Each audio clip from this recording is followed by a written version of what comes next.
my way to the fertility clinic, and I'll kind of share a little bit about that.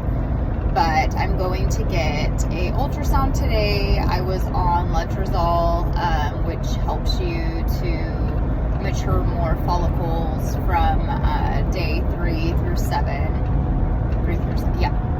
And I was on 5 milligrams of that, but I was having kind of weird side effects where like my eyes were burning, like my vision was weird, and I had a headache and I was feeling nauseous. So I think I did 2 days of the 5 milligrams, and then I dropped down to the 2.5 the last 3 days, which for me was kind of hard because I'm super natural and I always freak out about like what that does to the body. And you know, for me, I was able to have children, so you know, sometimes you feel like, you know, is this worth it? I've already had a couple kids. Versus, you know, people that absolutely, I'm sure they don't even weigh out those risks just because they want a baby so bad, which rightfully so. But for me, I have had autoimmune issues and I have tried so hard to heal my body. I was kind of freaking out a little bit being on that. So it actually helps to bring down the estrogen, which in my own logic, I feel like is good because we live in such an estrogen dominant society. And I think that that is a lot of the reason why we're having some of the issues that we're having. Like a lot of men have low testosterone because there's so much estrogen. So I kind of justified taking it because of that. Because I'm like, yeah, estrogen is bad. So anyways, I did that for the 5 days, and then now I'm going in for a follicle scan to see how many mature follicles I have. So that should be interesting to see because I do actually ovulate naturally on my own. So I'm just curious. Sometimes women only get 1, or they get, like, I've seen women have 4. So I'm just curious to see what I end up having.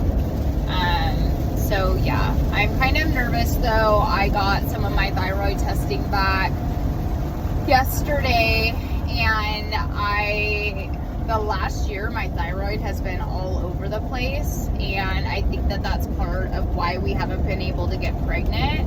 And I'll kind of go into our journey with that. But so my thyroid, I was kind of being over medicated. I had hypothyroid for 15 years, Hashimoto's, been on every type of medicine possible.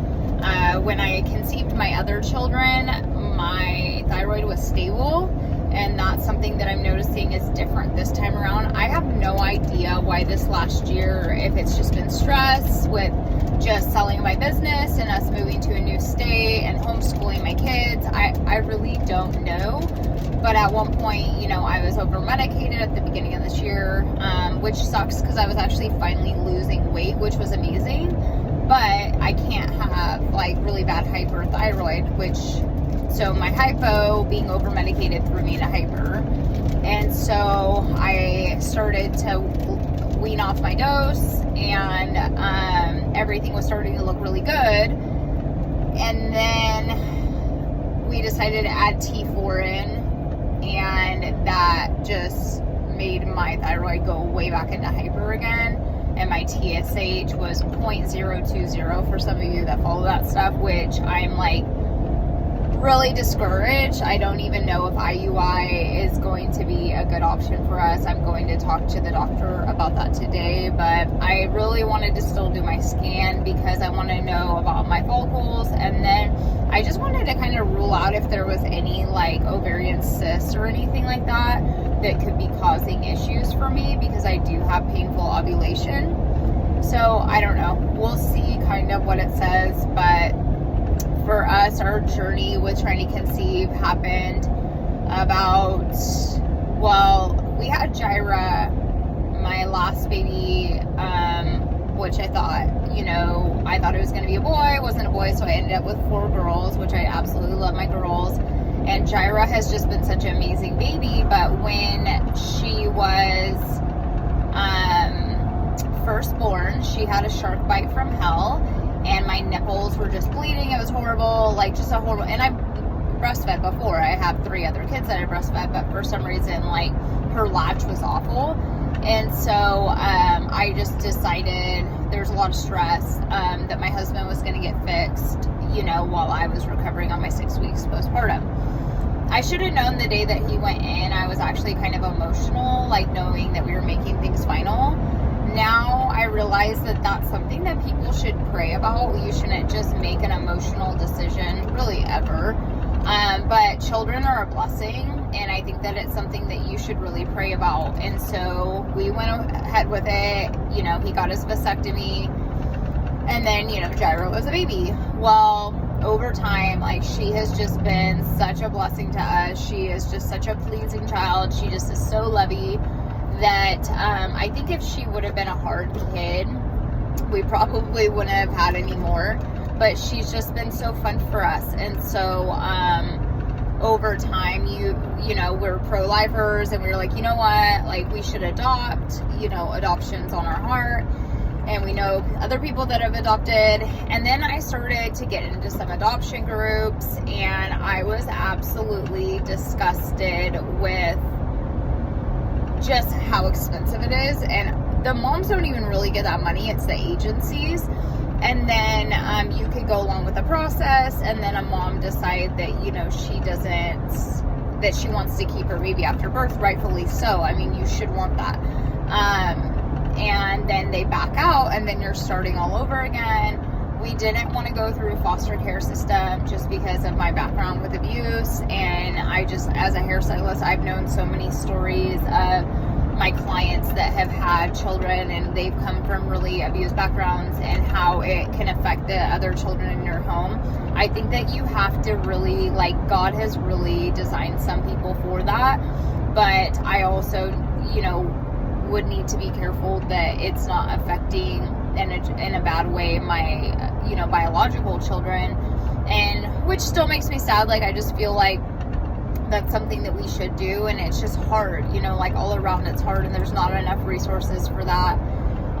So long story short, with just how expensive adoption is, you know, almost $50,000 it can be if you go through, you know, not the, you know, the state and stuff like that. It can be very expensive, and so we don't have that extra money lying around to be doing that. So we looked into having a reversal done, and that was only going to be about $3,000.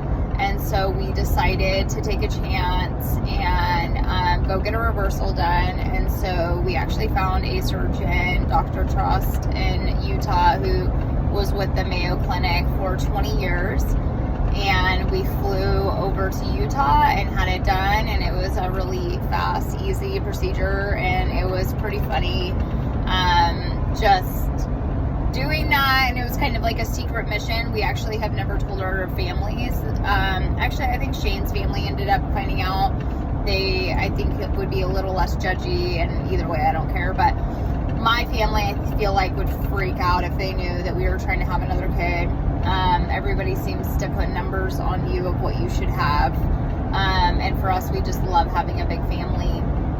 And so anyways, we did that, and unfortunately, I mean, he got some okay numbers with his semen analysis and stuff, but somewhere between 6 and 9 months, he must have started over, because after the 9 months or so, I think I had him tested, and it came back at 0. And then I think I had him tested again, and it came back to 0. And I was devastated. I was so devastated when it came back 0, because, you know, we had been trying, and just the effort that we had been putting in. And I don't know, my desire to have another child, I wish that I could be like some of these women. They're like, absolutely no, I'm done. You know, I'm just not one of those women. I guess I'm broken or something. I just love babies. I love the baby phase. I love the birth process. Pregnancy is hard, but the birth process is absolutely amazing. And so I was super devastated, and that was a really emotional season where, you know, kind of sorting that out and journaling and all that, like why that happened. Somehow I was able to talk my husband into a second reversal. I don't even know how that happened. And Shane wants, you know, another kid. He loves having the girls around, and that's, me and him are very different, but that is one thing that we absolutely love is our family. We love traveling with the kids, showing them the world, and I think he could care less if we had another girl. You know, I'm the one that wants a boy. I had brothers growing up, and he had sisters growing up, and he gets to be the hero dad to the girls and stuff. But for me, I really would love to have another boy. And if we were blessed with a girl, that's fine too. I love my girls. I would just love to experience the opposite sex and have a son. And so anyways, I talked him into getting another reversal done. We flew to Utah again, secret mission. And that was, I think, what was it, last year? So the end of March 22, he got another reversal done. And then right after that, we went to Hawaii on vacation while he was recovering. And his sample, like his counts were amazing this whole time. And it's like, what the heck? Why aren't we getting pregnant month after month? Negative pregnancy tests, negative pregnancy tests. I think that over 2.5 years, I've probably spent over $600 on pregnancy tests. And the heartache month to month to month. And the kids are in on this too. They want a sibling. They want a baby brother. They draw me sweet little pictures of a baby boy. And everybody's just really invested in this. And so it's been an emotional journey and not understanding why we haven't been able to get pregnant. So I just decided, you know what? I'm going to try one IUI. You know, and I thought maybe Shane had scarred over, or his sperm counts were bad, or his motility was bad. But recently we had a semen analysis done, and his sperm was amazing. So that's how I know it's me. Like I said, for the last year, my thyroid has been all over the place. I've been trying so hard, working out, supplements, like all of these things to help my body be in balance. And it's just wonky and it's frustrating. And yesterday when I got those test results, I was a mess. I was like, God, why is this happening? Like, do you not want this for us? If you don't want this for us, then, you know, take this desire from me, you know? And so anyways, it's been emotional, but I will say the benefit of going through this is the compassion that I have for women going through infertility. Before, I never had any issues. I had back-to-back pregnancies, but I have some friends that, you know, weren't able to get pregnant till later in life. I have a friend right now that just went through IVF, and I'm praying that she gets a positive pregnancy test and they can have a baby. They absolutely deserve it.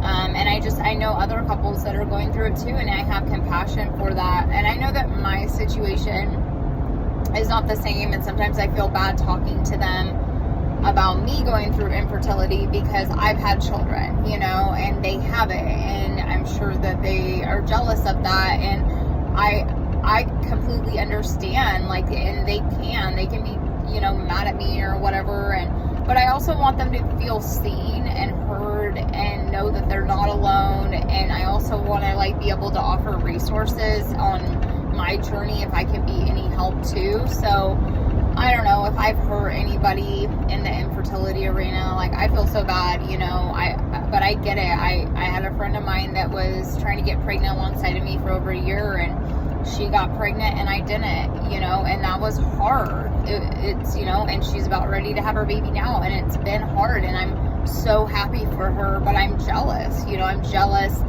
that everybody's having a baby right now. I'm jealous. I want another baby in my arms. I do, but I also have to be grateful for what I have and trusting God that whatever's supposed to happen is going to happen. So that is my infertility story so far, and I will keep you updated.